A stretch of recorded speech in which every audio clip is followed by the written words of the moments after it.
On my right also is the Dr. Monserrat Choco. This is the chief of the medical center chief of Jose Bilingan Hospital. And I am Director sa Serbisyong of the regional DOH office of regional. So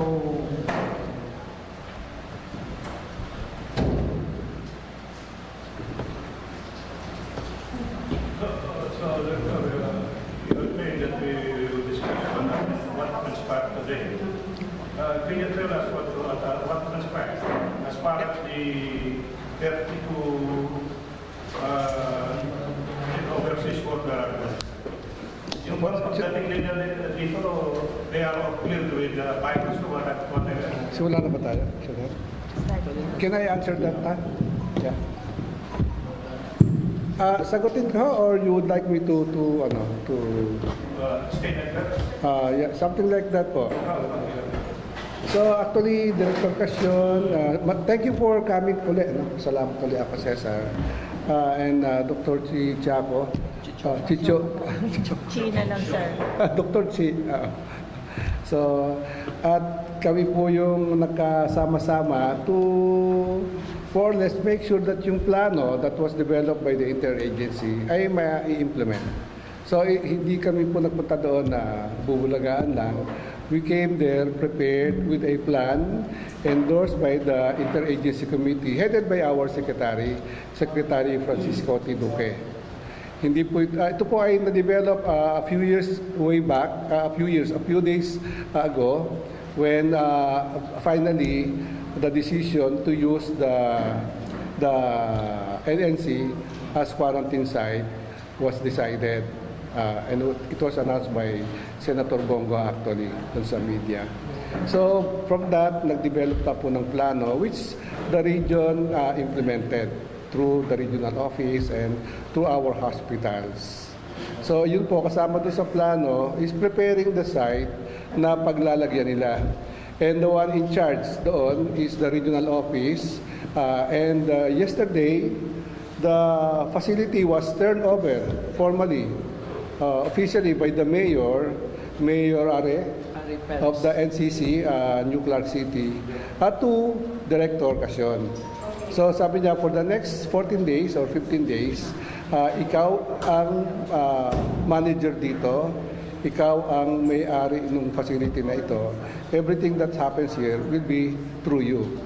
So yun po yung sitwasyon ngayon, and our RD is now given additional task of being the manager of that athletes village. You're saying that the plan is for the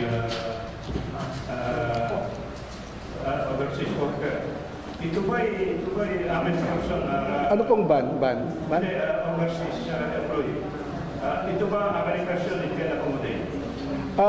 Ilang room yan? 200. Ito po yung manager. Gusto siyang magsagot. actually, sir, they can accommodate up to 250 tao. But 250 people. Yung building lang na inoccupy ng for the quarantine for quarantine purposes po. This is good for 250 Yes. persons. How many rooms? 250 din. One per room kasi po yung ano. Okay. So, excuse me lang. So, just to, ano lang po muna, before questioning, sana magpapakilala po para we will know kung sino pa yung magpapakilala. We are just at we are in a ready because we are meeting our deadlines. Okay. So, that's the same.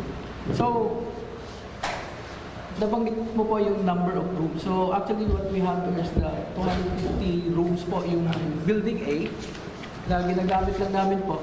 But, sabi nga namin, 1:1 po kasi yung accommodation. So, meaning, one person to one room. But, of course, there are exceptions. Pag family sila, may family naman kasi doon, so they stay in one room. So, more or less, mga 30 plus lang po yung ginamit for the repatriates po. What is the size of That room, more or less, mga... Actually, the room has 2 beds.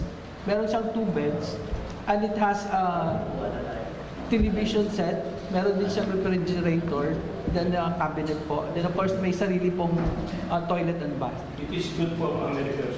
It could actually accommodate 3. Kalahati nung room na to, Yes. Basically, including the CR, that will occupy the space. Kalahati po nung conference ko na to. Ganun po kalaki.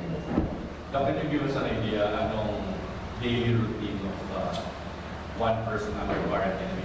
Do they go daily resting? Do they go to psychological treatment? Yes. Give us an idea kung say ako, pagising ko ngayong umaga, anong gagawin ko? Right? Ganun. May exercise pa, calisthenics. Yes, ma'am. Totoo, Chief po. Yes, we have developed a schedule for our the occupants there are OFWs. Of course, hindi po sila maiinep. We have actually scheduled a psychosocial, what we call this, not really debriefing, but we will be having some psychosocial counseling and orientation. I'm sorry. Again. Yes. Yes, can you sit here? Dito, kasama ka dito. Kailangan na senior citizen dito sa harap. Okay, is the volume okay already? So for the OFWs, we have scheduled daily activities. First of all, because we would like to know whether they are well or not, pag-gising po nila sa umaga, in-encourage po namin sila na mag-exercise. They have a free space for them to roam around within their floors. Meron po silang magandang parang terrace na malaki where pwede silang magpahangin, and it's overlooking the swimming pool in the playing area. And after that po, we encourage them to exercise. And of course, we will be monitoring po kasi if they will be developing their some signs and symptoms. So, daily po, meron po medical team na mag-check po sa kanila isa-isa to know their well-being. And after that po, they have, yun nga po, dahil maganda po yung amenities sa loob, the Wi-Fi is strong. So, meron po silang time para makapag-watch ng TV and have time for themselves. 2 times po namin silang i-check. Yes, 2 times, morning and afternoon. And we have scheduled po din ng mga, para po silang nasa dorm, may tasking din po sila para medyo yung exercise yung katawan, encourage them to have their sheets, yung mga, yun sa loob po, aayusin po nila yung mga kwarto nila. And yun po, dahil meron naman silang mga damit, and we encourage them also to do some washing. Of course, we always orient them. Meron pong PA system doon. We orient them of the rules and the do's and don'ts inside the facility. Thank you so much. Meron po akong press statement. I think that was cleared already. Yan. Just like to Pala ko, announce lang po sana important. na wala po tayong live streaming for now because our Secretary of Health will be holding our press con tomorrow. Yung details po ng mga press con po, yung mga meron po tayo as much as possible, mag-stick lang tayo muna sa press release na babasahin po ni Undersecretary Gerardo Bayo. Okay, so no live streaming po as of now. Yung nangyari kanina. Ngayon na, kasi may ongoing live streaming ngayon So we do not allow po muna as of today yung live streaming. Tomorrow na po yung live streaming natin and detail po ng mga information on the repatriation. But for now, let us hear it from Undersecretary Gerardo Bayugo, our press release for today. I-distribute din naman to. Yes po. Hindi po. Pwede po siya, makikinig po tayo sa press release na sasabihin niya, yung mga details na sasabihin niya, pero hindi po siya ila-live stream. Pwede yung part na yan since i-release nito. Hindi po. Wala pong live streaming. Yung for now po, information lang po natin yung makukuha. But yung live streaming kasi national will be the first po na magla-live streaming for that. I hope you understand. Yeah, but we can ask question as far as Yes, what happened today. But yes, mag-stick lang po tayo sa press statement ni Undersecretary. Thank you. Babasahin ko ba to? Or we can just distribute them sa kanila? Kung officially approved na naman ito, then parang magre-recite lang ako ng isang poem, then wala. Yes, para just to save time for everyone, pati kami, we would like to give you the time to write and improve. Oo, Oo, pwede naman. Oo. It's the same thing. Ewan ko, this is their rules, hindi ko alam. Yes, it's the national rule po. Nagaling po ito sa Media Relations Unit natin sa central office, no? You can ask question pertaining to the press release na nirelease po namin, but you cannot tape our, authorities po natin because we will be holding our press release tomorrow, press conference tomorrow. So, na central office po The natin. thing is we work for the television and we have to take this thing. So we cannot ban us from not taking this. Saka paano mo online news na after this, Yes, we will be speaking po. We will be speaking with the statement. Statement na lang. Wala po kami nCoV. Wala po.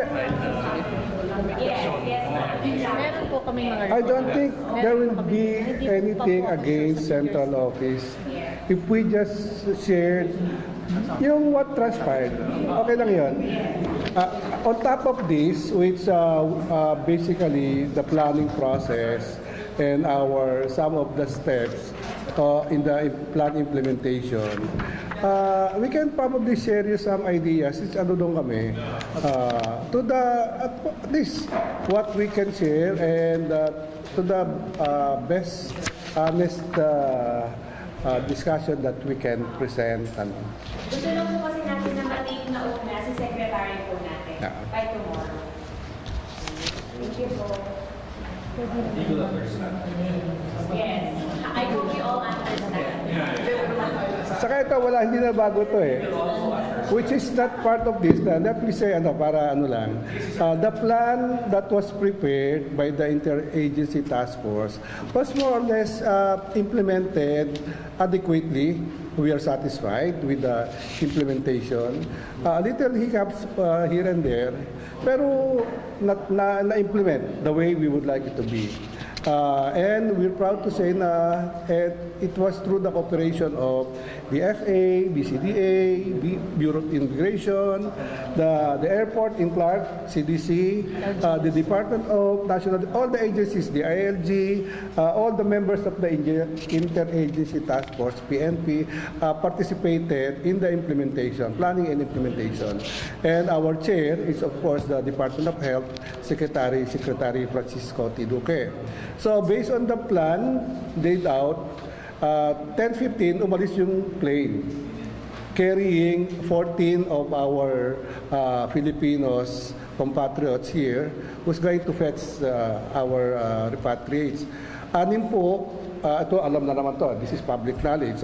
Anim na crew ng airline, isa doon, tapos 5 DOH, kilala nyo na naman yung 5 DOH, 3 taga-DFA. So total nito is 14. 14 silang nag-flew in to China. Ang naging hiccups lang na konti doon, akala namin makakabalik agad, but medyo nagkaroon ng delay na 2 hours daw. Dahil mahaba pala yung linya ng immigration. Ang dami daw foreigners that being processed to go out of Wuhan. So the delay cost us 2 hours na extra waiting. But they left about 4 o'clock in the morning and arrived 7:10 sa Clark again. Andun na po kami in a very safe distance.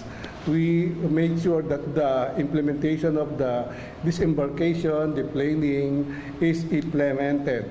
Ang chair po noon, the one that is the director, floor manager, director is Dr. Chi. Siya yung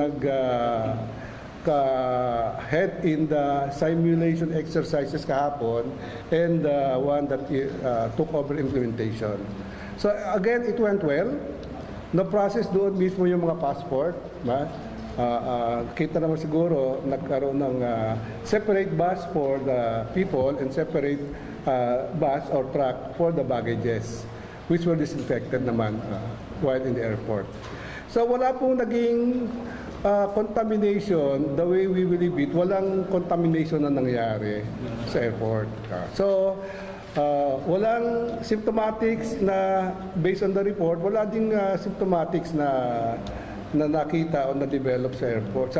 Habang nakasakay sa aeroplano.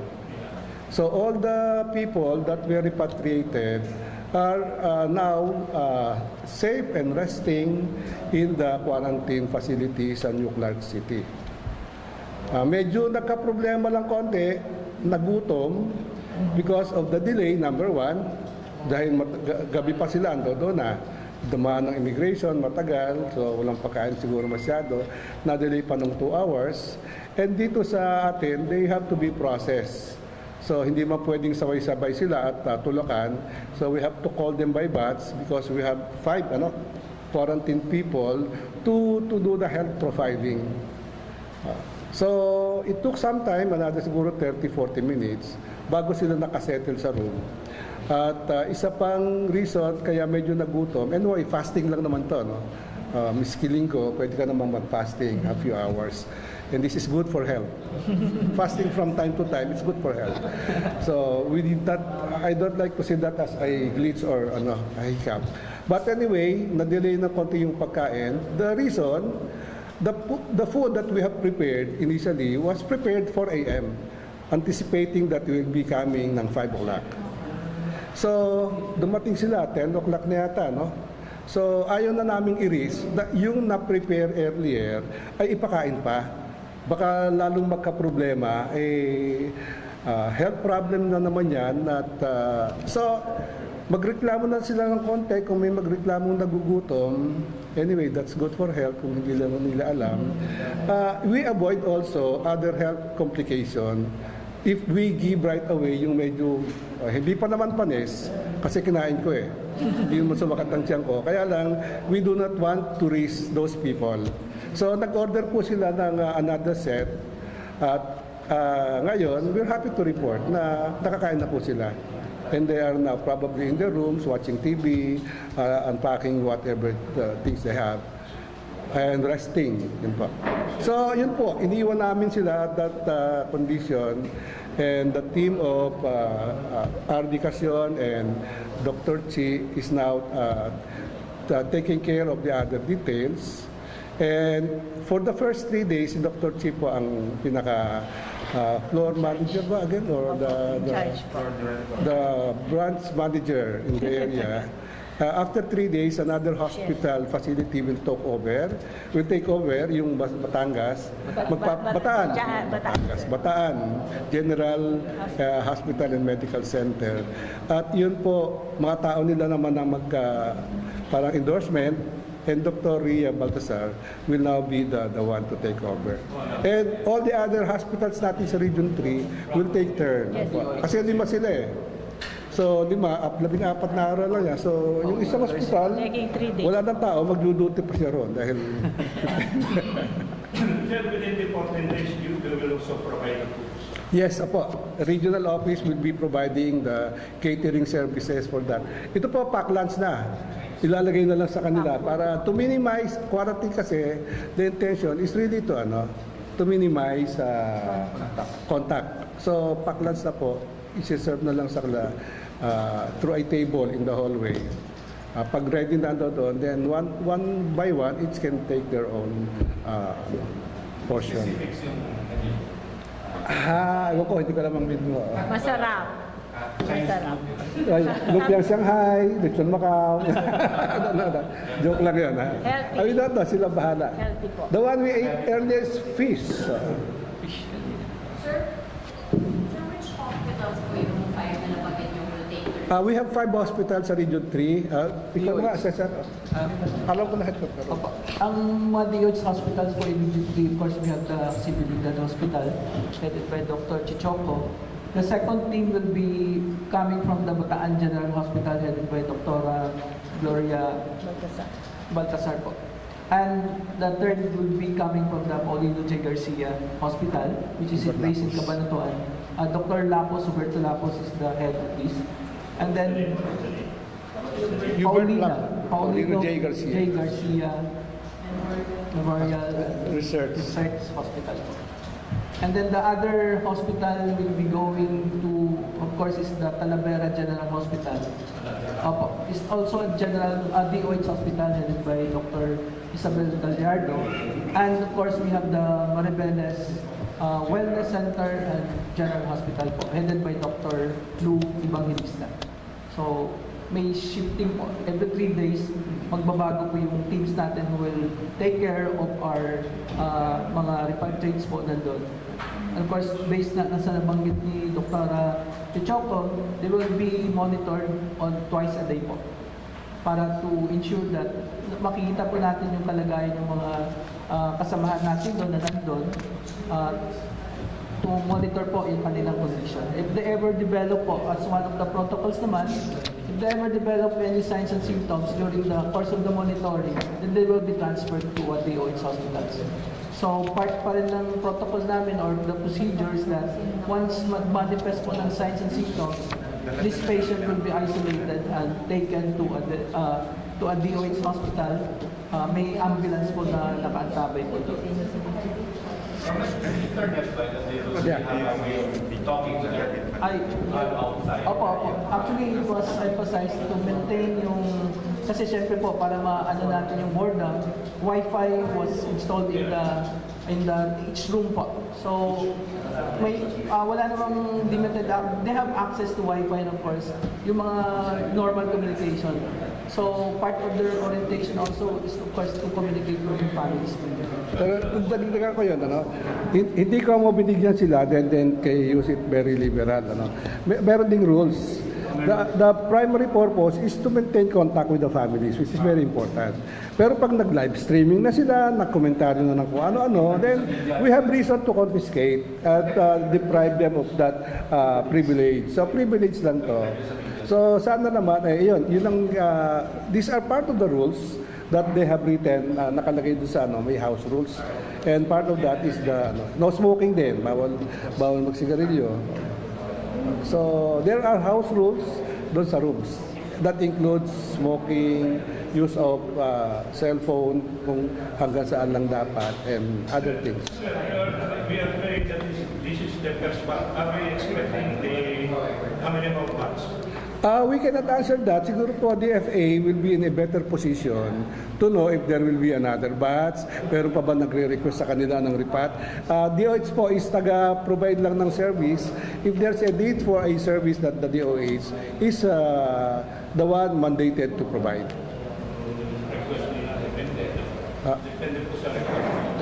Depende po sa magiging, siguro, demand ng mga tao doon sa China o sa Wuhan for such support. Pabalik naman. Ay, mga Pilipinos. Readiness ng mga hospitals into recently, especially in terms of possible quarantine of possible patients. Readiness daw ng hospitals niya. These natin ang possible cases daw na dinala din sa JPN.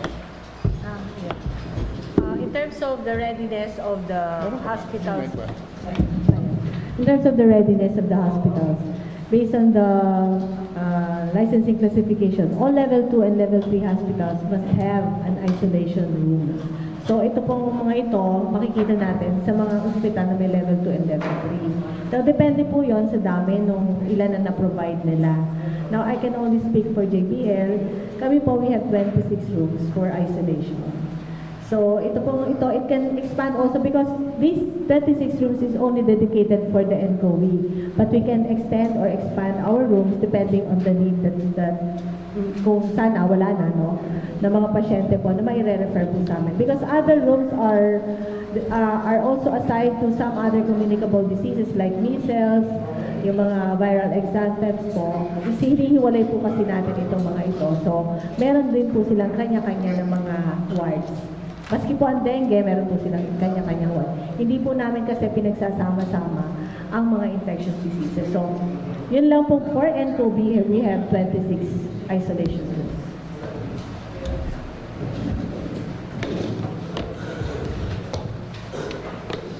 Wala na. Wala na po. Okay na po. So anyway, I would like just, yes, please. Na-test na sila yung mga dumating yun? Wala naman silang sakit eh. Hindi, pero hindi ba yung conducting two tests a day? One in the morning. Ano yun? Checking ng temperature.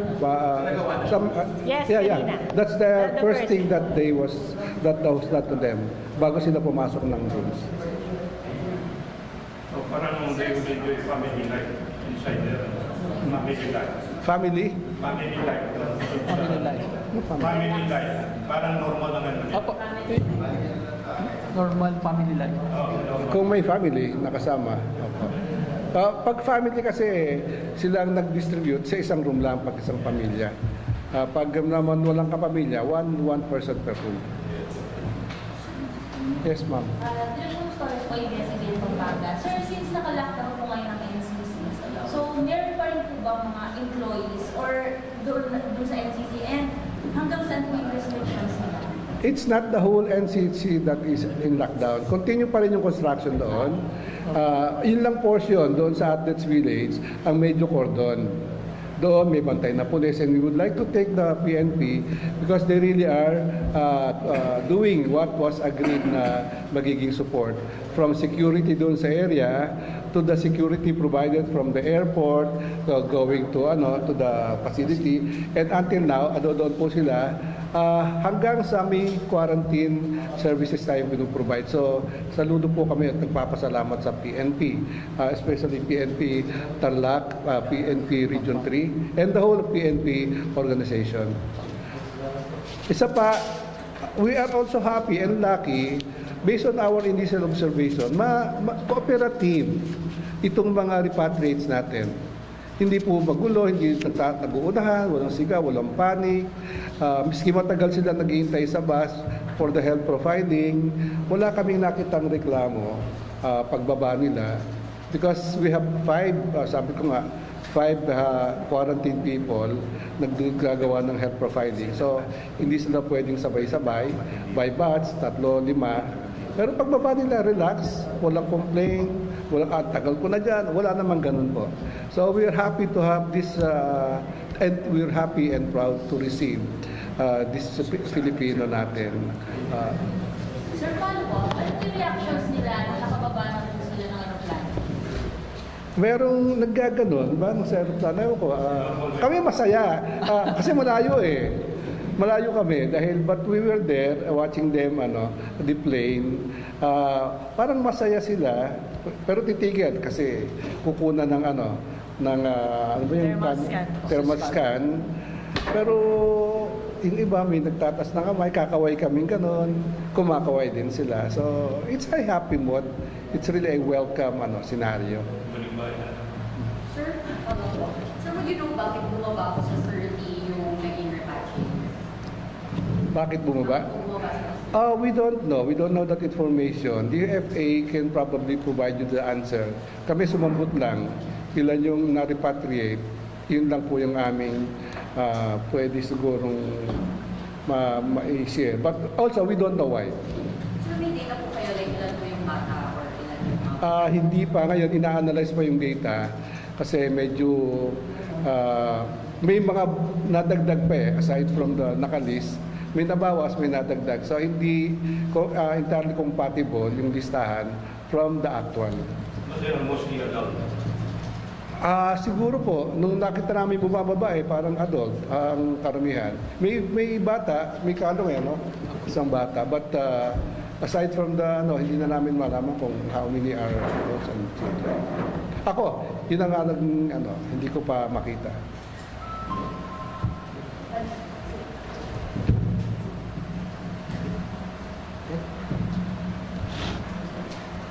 Any more questions po? Sir, yung 6 crew member po dun sa flight kasama niyo po kasi sa mga quarantine. Ikaw, nasumagot. Kayo manager nun eh. Yung crew? Siya po yung ngayon. Balik po kasama po sila dun sa na-quarantine po. Part of the procedure po ito na once you come from China, then you will be quarantined po. So kasama sila dun sa NCC na na-quarantine. Don't include the drivers of quarantine buses. Yung galing kay over. Ito po yung ating orchestra conductor doon sa travel. The drivers they are in complete PPEs or nakakompleto po sila ng uniforme para dun sa ganun na sitwasyon. And they are not supposed to be quarantined pag nag-dock po sila ng Hindi po sila kino-quarantine. So, one last question po before we end our press conference. Do you have any more? Yes, Pastor. No more. Okay, so I think po wala na po lahat walang questions natin were addressed. So that ends our press conference. Maraming salamat po and good afternoon. Thank you. Salamat po. Doc, when that we have the last question, given the next verse,